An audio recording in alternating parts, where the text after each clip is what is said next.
안녕하십니까? 오늘 말씀은 이어서 요한일서 2장으로 대언자가 있으니 곧 예수 그리스도시라라는 제목으로 말씀 나누기를 원합니다. 우리가 요한일서 1장까지는 다 보았고요.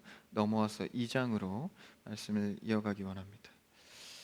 이 요한일서의 말씀은 어떤 이야기식으로 흘러가는 것이 아니라 이 요한이 이 교회에 대해서 가르치는 내용을 담고 있습니다. 그래서 예수 그리스도에 대한 의미와 그 사랑, 그리고 이단자들로부터 지켜야 하는 복음에 대해서 강화하고 있습니다. 우리도 신앙생활 하다 보면 예수 그리스도의 의미가 작아지고 내 문제와 내 사정이 더 커질 때가 많습니다. 그래서 이 복음을 다시 말씀 앞에 회복하고 진리이신 그리스도로 다시 신앙 앞에 서는 여러분 되기를 축복합니다. 그래서 그 전이나 오늘 우리에게나 이 그리스도에 대한 믿음을 가르쳐 주고 있는 것이죠. 한번 1절의 말씀을 다시 한번 읽어 볼까요? 오늘 본문 첫 절인데요. 같이 시작. 나의 자녀들아, 내가 이것을 너희에게 쓰면 너희로 죄를 범하지 않게 하려 함이라. 만일 누가 죄를 범하여도 아버지 앞에서 우리에게 대언자가 있으니 곧 의로우신 예수 그리스도시라. 먼저 나의 자녀들아 하면서 성도에게 이렇게 부름의 요청을 하고 있는데요. 이 나의 자녀들아라는 이 원어는 테크니아라는 스승과 제자의 관계에서 쓰는 표현입니다. 그러니까 자녀라고는 했지만 당시에 이 제자됨, 제자도는 단순히 우리 지금 문화처럼 이제 가르치고 배우는 학생 정도가 아니라 그 삶이 온전히 그의 삶에 속하는, 그래서 같이 생활하는 그 제자의 입장에서의 부름입니다. 그래서 이제 자녀라고 할 때는 이제 성도 간의 관계에서도 이 형제요 자매라고 하지 않습니까? 그래서 같은 이 큰 공동체 안에서 하나됨을 의미합니다. 그 시대의 제자들과의 관계가 그러했던 것이죠. 서로 돌보고 섬기고 돕고 또 같이 배운 것 이상의 같은 삶을 공유하는 것이었습니다. 이것을 잘 보여준 것이 예수 그리스도와 바로 제자들의 모습입니다. 그러니까 이 사도 요한은 일찍이 예수님과 이런 제자의 생활을 같이 하면서 그의 사역 역시도 예수님 닮은, 그러니까 그들에게 요청하고 함께 할 때는 단순히 가르치고 배우는 것 이상의 삶을 나누고 섬기는 모습을 볼 수 있습니다. 그래서 이것은 스승과 제자의 관계에서 당시에 쓰이던 방식의 호칭인 것이죠. 그래서 우리 교회 안에서도 그냥 형제요 자매요라고 할 때 단순히 그냥 호칭으로 끝나는 것이 아니라 예수님과 제자의 관계처럼 하나된 관계가 되기를 원합니다. 성도의 사정이 있다면 들어주기를 원하고 또 그 속에서 움직여서 같이 섬겨주기를 원하는 것이죠. 그래서 이 당시에 예수님과 같은 제자도 이 스승을 섬기는 것과 같이 이 교회의 관계에서도 그렇게 되어야 합니다. 그래서 그 안에서 함께 성도로서의 관계로 살아가는 거죠. 그래서 성도의 관계는요, 예수님처럼 삶을 상관하는 관계입니다. 근데 이제 오늘날 젊은 세대와 시대와는 좀 맞진 않을 수 있어요. 이게 서로 괜히 상관했다가 어려움을 당하거나 괜히 상관했다가 이제 눈초리를 받는 경우가 많으니까, 그래 아예 상관하지 말고 자기 일만 잘하자, 뭐 어떤 이런 이 마음이 들어와 있잖아요. 근데 교회 안에서는 그것을 깨는 훈련을 많이 해야 합니다. 나에게 준 것 없어도 상관할 수 있고 손해가 오더라도 기꺼이 헌신할 수 있는 그 방법이 예수님과 제자들 삶을 공유하는 자녀들아 라고 말하는 관계다라는 것이죠. 그래서 우리가 그런 관계 속에서 서로를 가르쳐 줄 수 있고 안내해 줄 수 있고 어렵다면 상관해 줄 수 있는 관계가 이 크리스천 교회 관계가 되기를 축복합니다. 그러니까 세상의 관계를 그대로 들어와서 그냥 요즘 그러니까 라고 치부해 버리면 우리의 성경 가치관 안에서 사는 자들이 아닌 것이죠. 우리는 서로가 서로에게 자녀요 형제요 자매이기 때문에 우리가 그런 예수님과 같은 상관 속에서 서로의 제자도 속에서 자라가게 되는 것이죠. 그때 어려움이 발생했을 때 사도 요한이 나서서 이 편지를 쓰는 거예요. 나의 자녀들아. 이것은 단순히 내가 너의 뭐 아버지다 뭐 이런 것은 아니고요. 우리가 같은 영적 식구로서 가르칠 것이 있다는 얘기를 하는 것이죠. 그래서 그 이후에 내가 이것을 너희에게 쓰면 너희로 죄를 범하지 않게 하려 하는 것이다. 그러니까 가장 이 신앙의 교회 성도로서 중요한 문제죠. 죄를 범하지 않게 하려고. 그러니까 이단 가운데 잘못된 신앙생활 앞에서 그 의도와 목적은 죄를 범하지 않게 하려는 것입니다. 죄는 무엇이죠? 그러니까 죄라는 이 제목을 생각할 때 나쁜 짓 하는 것, 그러니까 잘못하는 것, 뭐 이런 거를 먼저 떠올리는데 뭐 틀린 것은 아니지만 우리가 사회에서 말하는 죄된 것들, 이 불법한 것들, 그것이 죄의 전부는 아닙니다. 우리가 죄를 멀리하고 범하지 않아야 하는 이유는 먼저 하나님이 죄를 미워하시기 때문입니다. 우리가 그 앞에서 살아갈 때, 하나님 앞에서 살아갈 때 죄를 미워하시는 하나님의 특성을 알면 이 죄를 범하지 않는 것이죠.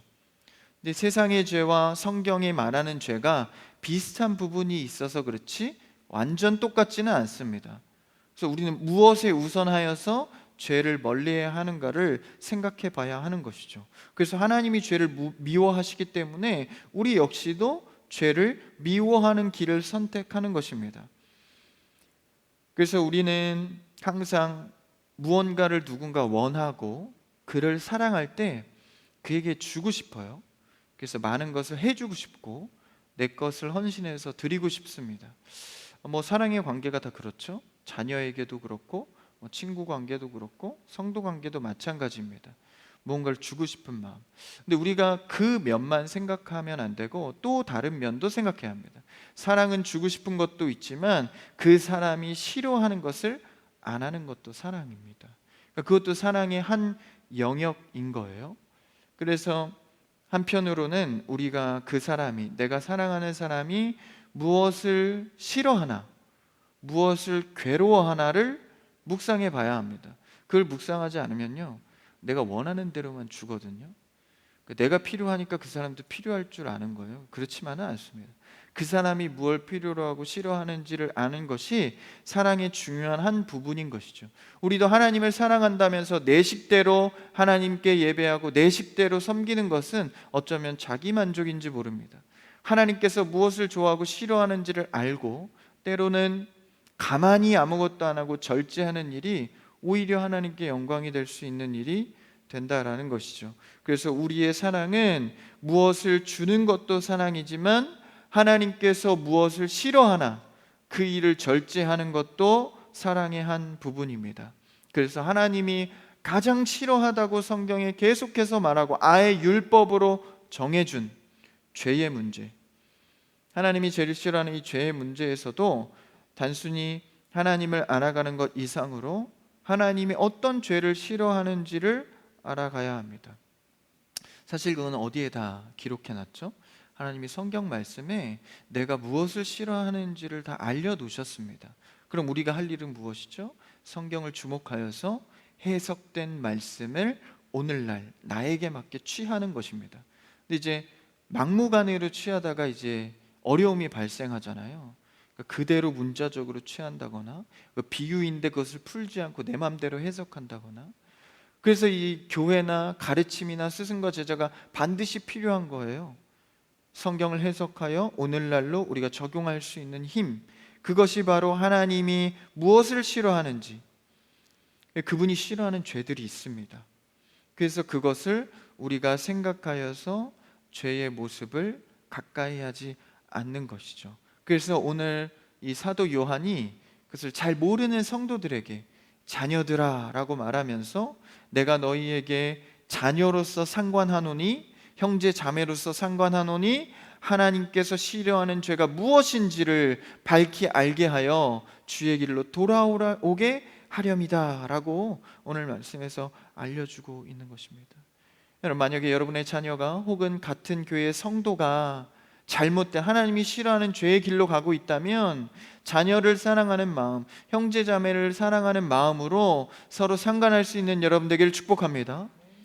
근데 이제 막 하시면 안 되고요, 내 성질 따라 하시면 안 되고 내가 말씀을 알고, 그렇죠? 그대로 전하는 자의 마음으로 해야 하는 것이죠. 처음에 예수님의 제자들도요 자기 식대로 막 했거든요. 자기 식대로 하다 보니까 기적도 안 되고 사람들이 따르지도 않는 거예요. 예수님께 묻잖아요. 왜 저희는 예수님처럼 할 수 없습니까? 그러니까 그런 것처럼 우리는 철저히 주의 방식을 먼저 알고 그 다음에 그 사랑을 전할 수 있어야 합니다. 그래서 우리는 하나님의 사랑을 알기 위해, 그분이 싫어하는 죄의 모습이 무엇인지 알기 위해 성경을 집중해 봐야 합니다. 오늘 말씀을 이어가 보면 1절이 좀 긴데요, 않게 하려 함이라 라고 하면서 만일 누가 죄를 범하여도 아버지 앞에서 우리에게 대언자가 있으니 곧 의로우신 예수 그리스도시라. 그러니까 누가 범죄를 한다 하여도, 그러니까 우리는 사실 하나님의 자녀로서 범죄하면 안 되잖아요. 근데 왜 죄를 지었죠? 하면 안 되는데, 우리가 법정적으로는 의로운 자로 인침을 받았습니다. 할렐루야. 그런데 이 죄라는 이 몸이 아직도 이 세상에서 우리가 입고 살아가기 때문에 이 죄와 떨어져서 완벽하게 분리해서 살아갈 수는 없는 것이죠. 그래서 예수님도 너희의 몸은 내가 씻겼지만 발은 매일 씻어야 한다고 말씀하신 것처럼 우리도 일상을 살아가면서 이 죄, 공중권세 잡은 그 죄 많은 세상에서 살아갈 때는 죄를 지을 수밖에 없다라는 것이죠. 그래서 그러한 가운데 이제는 죄에 거하지 않고 그리스도께 거하였기 때문에 우리가 죄를 어떻게 처리해 갈 것인가를 생각해 봐야 하는 것이죠.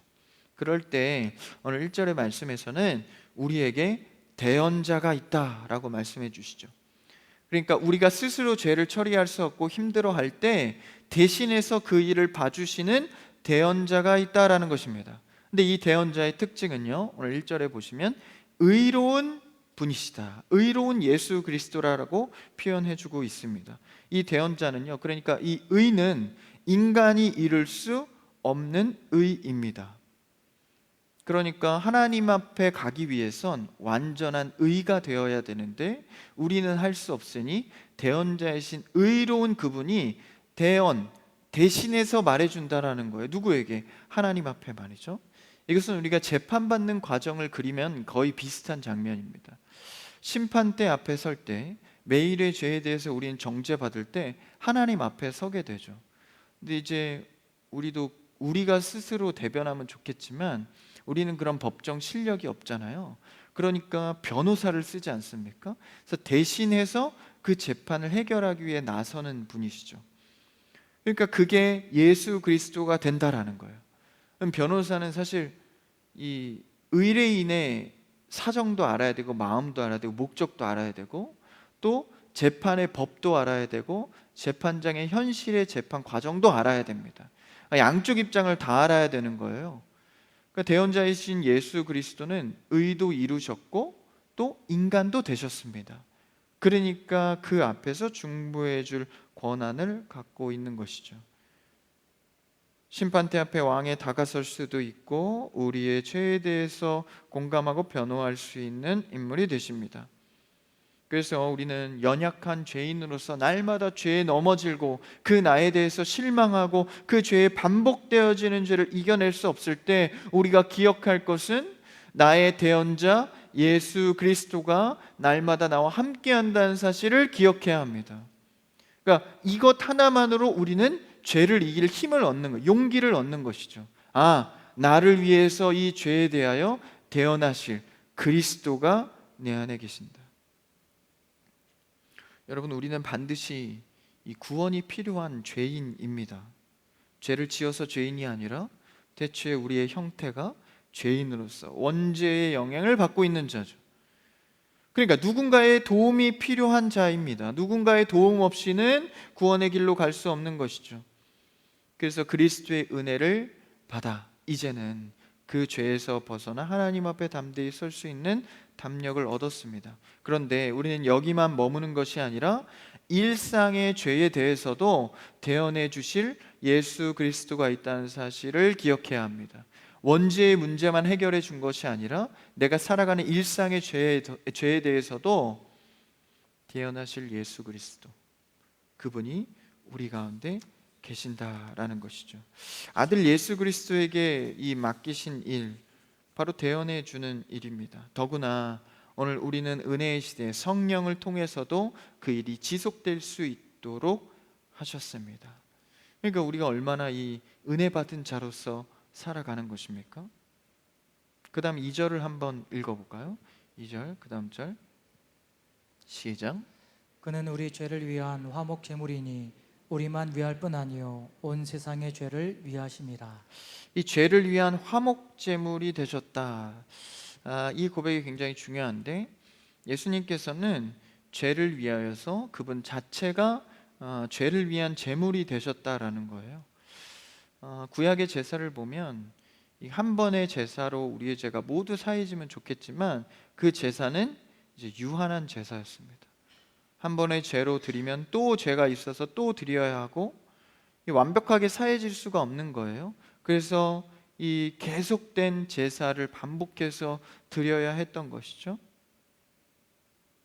그래서 자꾸 연약하여 넘어지는 죄 가운데 온전히 이것을 해결할 이 제사가 없던 것입니다. 그때 우리를 위하여 보내주신 독생자 예수 그리스도가 화목 제물 자체가 되셔서 예수 그리스도가 우리를 위해 죽어주셨다라는 것이죠. 그분은 죄가 없으시되 인간의 몸을 입고 오셨기 때문에 하나님의 의를 이룰 조건을 가지신 분이었습니다. 모든 사람이 죄를 범하였고 하나님의 영광에 이를 자가 없을 때, 의인은 없을 때 하나도 없을 때 예수 그리스도가 우리의 의인이 되셔서 오셨다라는 것이죠. 그렇기 때문에 의인이신 그분이 인간의 몸을 입고 오셔서 우리를 아시고 동정할 수 있으시고 그 어려움과 연약함을 속속들이 아셨다라는 것입니다. 여러분, 그분이 우리의 그리스도이십니다.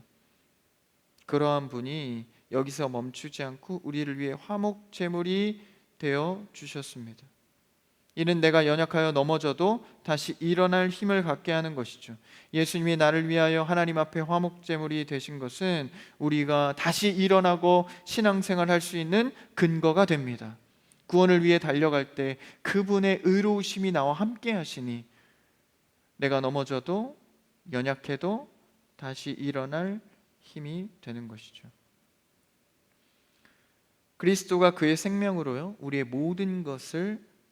모든 죄를 치르시고 값을 지불하셨습니다. 그래서 하나님의 일하심은 늘 이렇게 값을 치러놓고 점점 만들어가는, 그래서 2절에서처럼 화목제물이 되셔서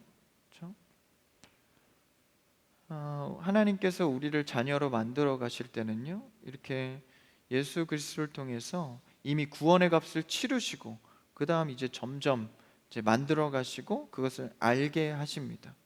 하나님의 방법은 늘 그래요. 잘 안 보이는 것 같지만 천천히 알게 하십니다.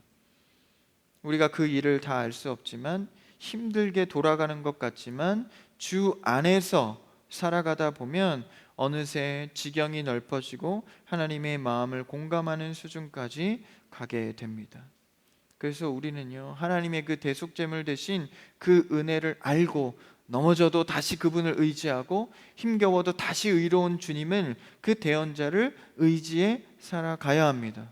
오직 그분만이 길이시고 오직 그분에게만 해결책이 있기 때문이죠. 그래서 여러분 조금 이게 신앙생활은요 힘겹게 가는 것이 맞습니다.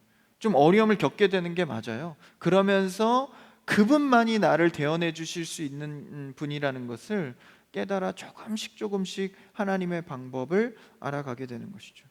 그래서 그냥 매일매일이 은혜고 매일 행복하고 매일 좋고, 여러분 이것이 뭐 신앙생활에 참 좋아 보이지만 그렇지 않습니다. 다 잘 되는 것이 좋아 보이지만 이 맨날 은혜는요 사실 자기만 은혜지 주변이 괴로울 수 있거든요. 맨날 그렇게 좋다고 살아가는 사람 좀 조심해야 됩니다. 하나님은요 억지로라도 근심을 주시고 어려움을 주셔서 그분만이 살 길이라는 것을 알게 하십니다. 그분의 방법 속에 들어가 보면 우리의 삶이 사실 힘든 부분들이 많죠. 그래서 우리가 내 삶에서 그리스도를 알아갈 때는 뭔가 깨지고 이 교만도 좀 깨지면서 통감하고 주님께 배울 때도 낮아지고, 그래서 탄식하라. 그러다 결국 탄식하며 뭐라고 합니까? 주님의 은혜가 아니면 살아갈 수가 없습니다. 오직 주의 은혜입니다. 이것을 후에 깨닫게 되지 않습니까? 그냥 아무 의미 없이 그냥 은혜다 은혜다 그냥 이렇게 고백하는 것은 사실 무책임한 무지함의 변명일 수 있습니다. 그러니까 우리는 날마다 주와 함께하면서 그 은혜가 어떻게 해석되어지는지를 면밀히 생각하고 봐야 합니다. 오늘도 주님이 나에게 이런 어려움을 왜 겪게 하시는지 말씀으로 해석하고 말씀으로 볼 수 있는 눈을 열어 주시옵소서. 주님 앞에 구하는 거죠. 그냥 유야무야 다 은혜다 좋다 주변 사람이 힘듭니다. 우리는 뭔가 계속해서 주님과 동행하면서 긴밀하게 알아가는 신앙생활을 해야 하는 것이죠. 그래서 우리는요 좀 어려움과 넘어질 때 한번 생각해 봐야 합니다. 하나님께서 안 보이는 그 계획이 어디에 있는가? 우리는 기억해야 합니다. 하나님께서 화목제물이 되어주셔서 우리의 살 길을 내시고 사랑 가운데 우리를 인도한다는 사실을 어떤 어려움 가운데에서도 기억해야 합니다. 여러분, 그 기억 하나가요 우리를 일어나게 하고 살아가게 합니다. 그러니까 날마다 주님을 묵상하는 것은 우리가 살아가게 하는 힘이다라는 것이죠. 그 다음 우리가 3절을 한번 또 읽어볼까요? 3절 시작. 그의 계명을 지키면 이로써 우리가 그를 아는 줄로 알 것이요. 이제 실제적으로 주의 자녀들은 하나님과 함께하면서 계명을 지켜 살아간다. 근데 여기서 좀 3절이 어려운 것이 이 조건절로 보여져요. 계명을 지키면 하나님을 아는 것, 다시 말해 하나님 믿고 잘 섬기는 것이다, 이렇게 안다라는 거예요. 그러니까 우리의 이신칭의의 믿음은 오직 믿음으로만 사는 건데 뭔가 행하면, 지키면 하나님을 잘 따르는 것으로 안다라는 거예요. 그러니까 이게 좀 안 맞지 않습니까? 근데 성경에 이런 부분이 굉장히 많아요. 그래서 누구는 행위 구원이 맞다, 아니다, 누구는 믿음으로만 구원받는다, 이 갈등을 빚지 않습니까? 사실은요 이 믿음과 행함은 동전의 양면입니다. 우리의 믿음은 고로 행하는 것을 동반하게 되는 것이죠. 그러니까 여기서는 조건절로 보이지만 사실은 우리가 이해하기 쉽게 위한 표현이고, 사실 진짜 신학적 이론은 예수 그리스도를 믿으면 구원을 얻는 것이 맞습니다. 우리의 노력과 의가 들어가는 것처럼 들리지만 원리는 우리의 힘이 없고 노력과 의가 우리에게 있는 것이 아니고 믿음 역시도 성령이 주시는 선물로서 우리가 받게 되는 것이죠. 더구나 하나님께서는 태초 전부터 우리의 이름을 기억하셔서 구원하기로 작정하셨잖아요. 예정하고 작정하셨는데 우리의 의가 뭐가 필요합니까? 그러니까 우리의 원리는, 우리의 신앙의 원리는 하나님의 전적인 은혜로 하지만 그 속에서 살아가는 방식은 우리의 하나님과의 관계 속에서 해야 될 일이 있다라는 것이죠. 은혜로 믿게 되었고 은혜로 구원받았습니다. 이걸 쉽게 우리의 편에서 말하면 믿으면 구원받는다라고 말하는 것이죠. 그러면 여기서 계명을 지키면 하나님이 믿음으로 안다라는 것은 무슨 말일까요? 아브라함의 사건을 보면 쉽게 알 수 있는데요, 이 아브라함이 100세에 얻은 아들 이삭을 하나님께서 갑작스럽게 바치라고 요구하십니다. 순종의 믿음이 많이 자라서 그 정도 되는 믿음으로 자라간 것 같지만 사실은 아브라함에게도 그렇게 쉬운 결정은 아니었을 것입니다. 이 아들을, 독생자 아들을 하나님께 그냥 무턱대고 바치는 일인데 이것을 어떻게 쉽게 순종할 수 있겠어요? 근데 아브라함의 믿음의 크기도 굉장히 많이 자랐고 그 일을 순종하여서 이 모리아산에 이삭을 데리고 죽이러 가죠. 그래서 아예 결정을 해서 이 아들의 이 여러 가지 갈등과 마음속을 알면서도 그 칼을 들어 이삭을 죽이려 하죠. 아들이 뭐라고 했냐면, 아버지 제사 드리러 가는 건 알겠는데 제물은 어디 있습니까? 라고 물어요. 그 아비의 심정은 전 잘 모르지만 알 수 있지 않겠어요? 자기가 아들을 죽이러 가는데 아들이 묻는 거예요. 제물은 어디 있습니까? 저는 반드시 확신하건대 거기서 돌아섰을 거예요. 이 마음이 찢어지잖아요. 어떤 부모가 그게 바로 너야, 몰랐지? 서프라이즈. 누가 이럴 수 있겠어요? 저는 거기서 돌아섰을 것 같아요. 그래, 집에 가자. 이건 아니다. 내 아브라함은 끝까지 갑니다. 하나님이 준비하시리라. 그리고 가죠. 그래서 아들을 진짜 죽이려고 이렇게 팔을 듭니다. 팔을 들었다는 건 다시 말하면 찍어 죽였다라는 거가 동의어예요. 그러니까 이미 결정을 했다라는 거거든요. 그때 아브라함아 아브라함아 두 번 부르시고 그 행위를 멈추고 이제야 내가 너가 나를 사랑하는 줄, 믿음이 있는 줄 알겠다라고 말씀하시거든요. 근데 우리의 신학에 의하면 믿음으로 구원받는데 행위로 믿음을 인정해 주시잖아요. 좀 이상하지 않습니까? 그리고 더 이상한 건 하나님이 아브라함의 믿음을 평가하는 것처럼 말하지만 실제 하나님은 전지하셔서 모든 것을 아시기 때문에 이미 아브라함의 믿음의 수준을 알고 계셨습니다. 그럼에도 불구하고 그의 행위를 보고 믿음을 인정하시죠. 이것은 전적으로 하나님과 우리의 관계는 인격적인 관계로 형성된다는 것을 알려주는 것입니다. 그러니까 믿어, 오케이, 됐어, 이게 끝이 아니라 믿음의 과정을 설명하는 것이죠. 너가 나를 믿을 때는 이런 어려움도 있을 거야. 아들을 바쳐야 하는 괴로움도 있을 거야. 그러나 해봐. 너와 나의 관계가 이렇게 사연이 만들어지고 추억이 만들어지면서 결국 너는 내 자녀로 인정받을 거야 라는 것을 알려주는 것이죠. 그때 우리는 거기서 순종을 배우고 하나님의 사랑이 무엇인지를 알게 되는 것입니다. 여러분, 사람의 관계도 그렇잖아요. 그 사람하고 친해지려면 프로필만 아는 것으로 끝나면 안 됩니다. 저 사람 나이는 어떻고 혈액형 어떻고 어떻게 살았고 이렇게 쭉쭉쭉쭉 알면 야, 이제 내가 친해졌다. 그럼 그 사람만 만나서 나 너랑 친해 이러면 뭐라고 할까요? 절로 가. 너하고 관계가 없어 얘기하지 않겠습니까? 하나님도 마찬가지인 거예요. 성경을 잘 알고 깨달으면 구원의 길이 여기 있구나, 나 이제 하나님 믿어, 이제 구원받을 수 있겠네 라고 하지만 사실 하나님과의 관계는 그렇지 않다라는 것이죠.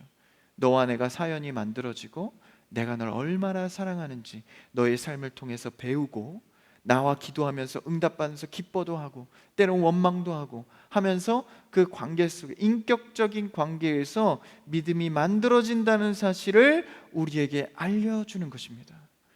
여러분, 이 얼마나 따뜻한 사랑 가운데 믿음이 형성되는 과정입니까? 그러니까 그것을 오늘 말씀에서 얘기해 주는 거예요. 계명을 지키면 이로써 우리가 그가 누구죠? 예수 그리스도를 아는 줄을 알 것이다.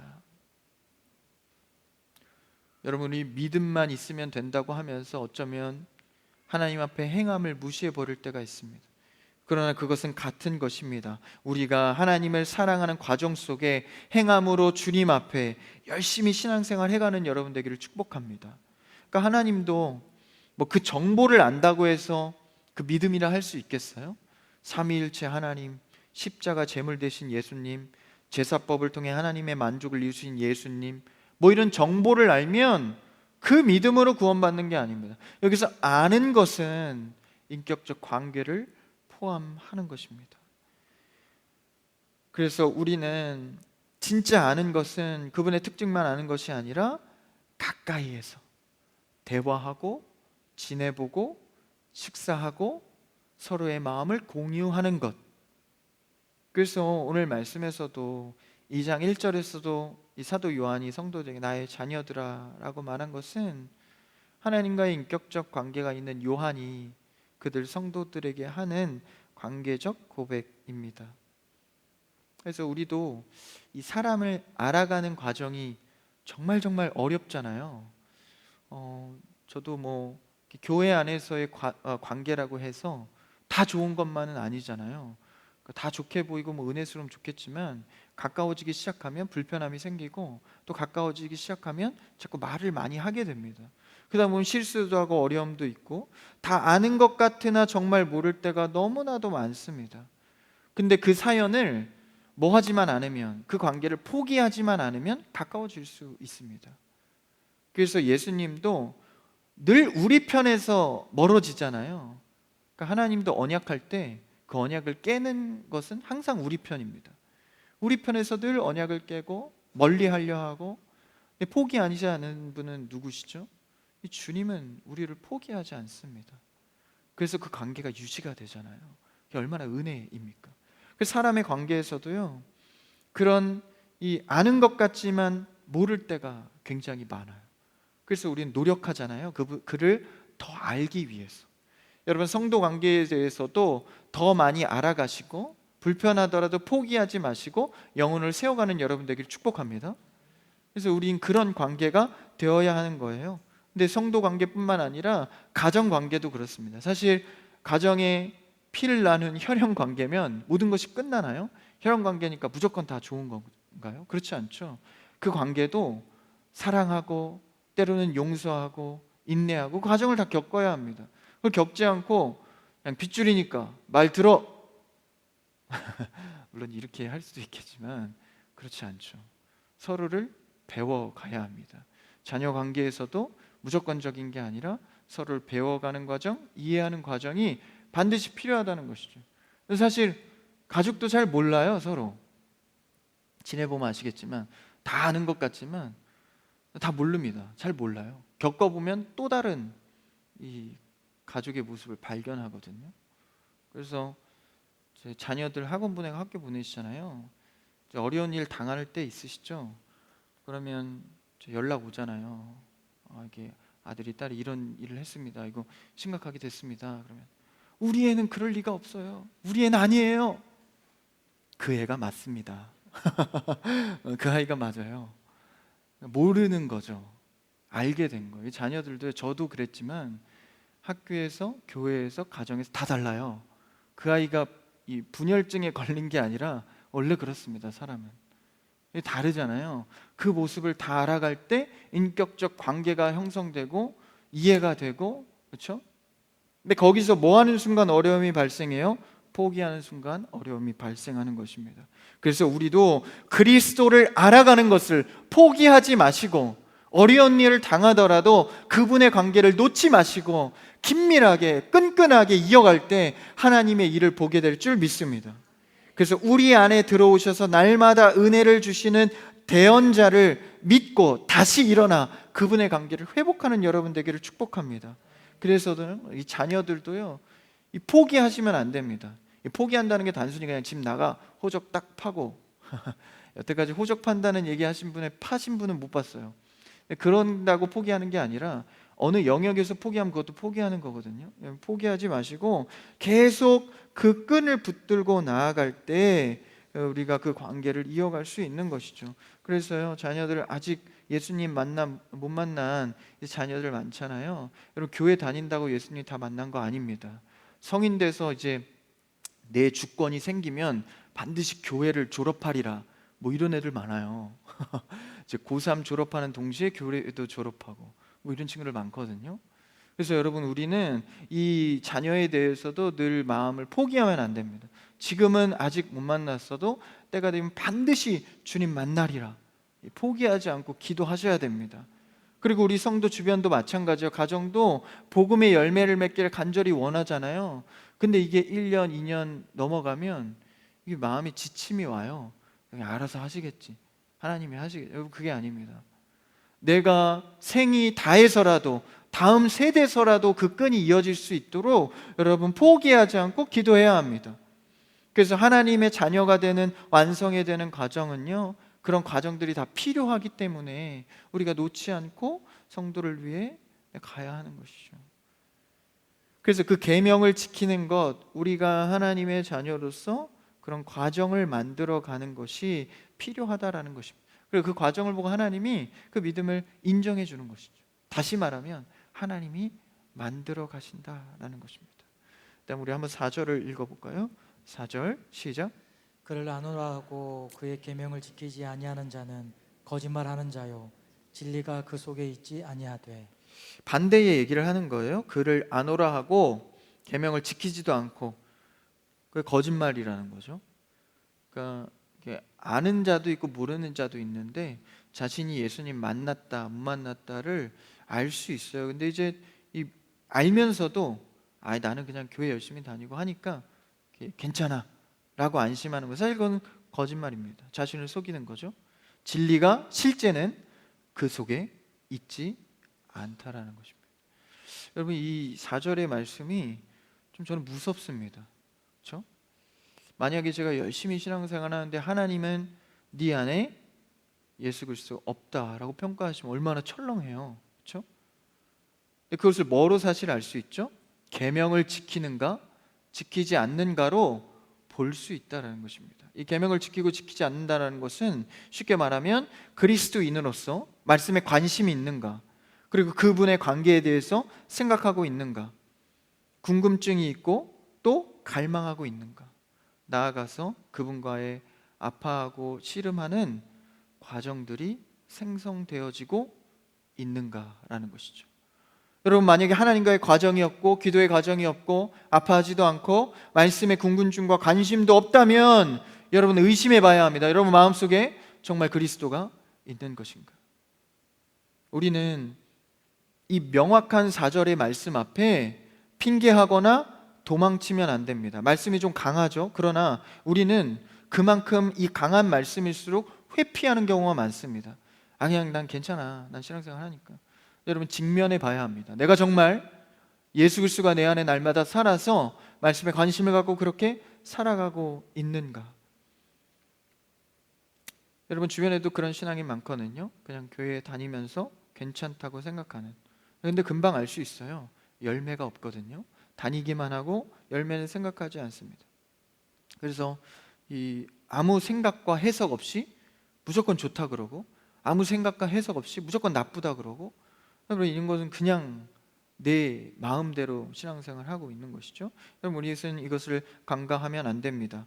우리가 정말 이 4절의 말씀 앞에 내 안에 예수 그리스도를 거짓말하지 않고 직면하면서 날마다 보고 있는가? 여러분 이 시간 기도할 때 여러분이 기도하는 모든 주변의 이웃들이 예수 그리스도를 만나게 된 역사 있기를 축복합니다. 물론 그때는 언제일지 몰라요. 당장 내일일 수도 있고 10년, 20년이 걸릴지도 모릅니다. 그러나 우리가 기억해야 할 것은 그리스도만이 우리를 변화시킬 수 있고 구원받을 수 있다는 사실을 안다면 포기할 수 없는 것이죠. 그래서 이 4절의 말씀을 피하는 것이 아니라 이제는 내 마음에 새겨야 합니다. 계명을 지키는 것으로 내 안에 그리스도가 있는지 없는지를 볼 수 있다. 그래서 그리스도를 만나야 하는 심각성이 있다면 우리는 오늘 이 밤에 눈물 흘려 기도하는 그 제목으로 삼고 나아가야 합니다.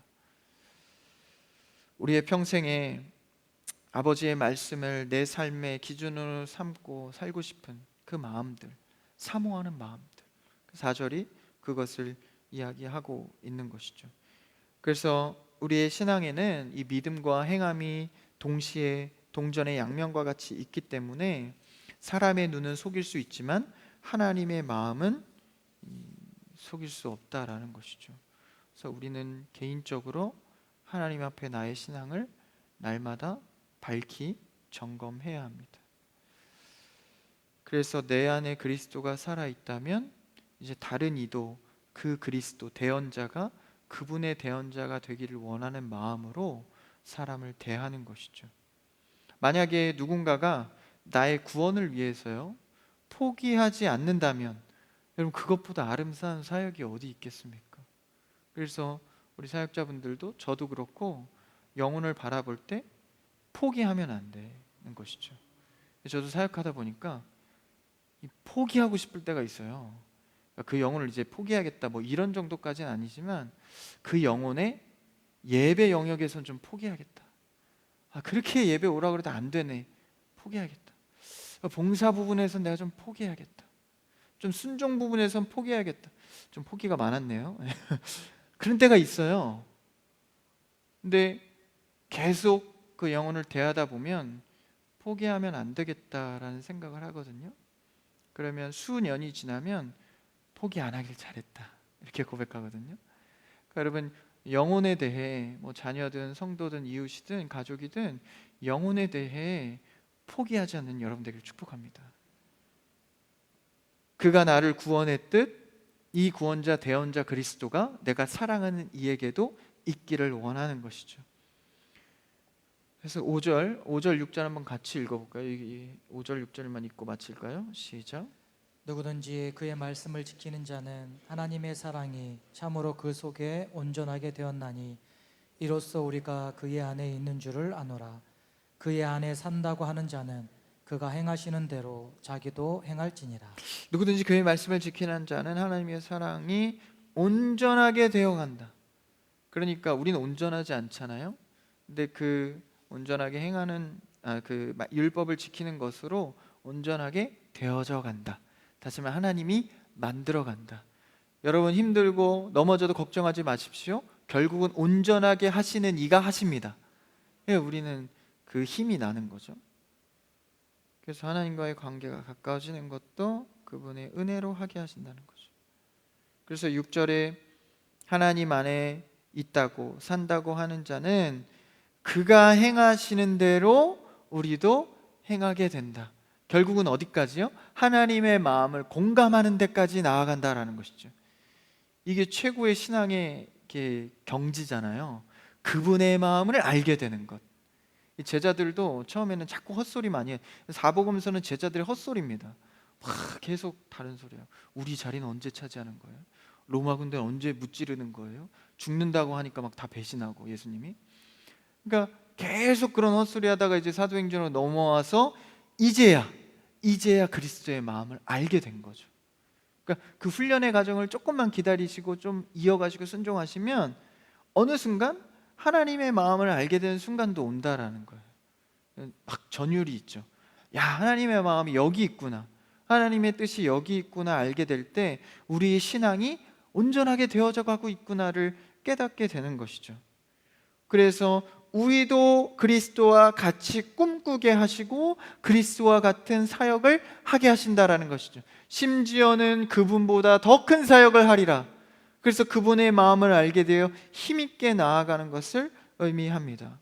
여러분, 우리는 그리스도 대언자가 우리 안에 계시다는 사실을 잊지 마시고 다시 힘내어 일어날 때 그분의 생각이 들려지고 그분의 마음이 공감되어져서 끝까지 포기하지 않고 주님과 가까운 신앙생활을 하는 복된 자녀 다 되시기를 주님의 입으로 축복합니다.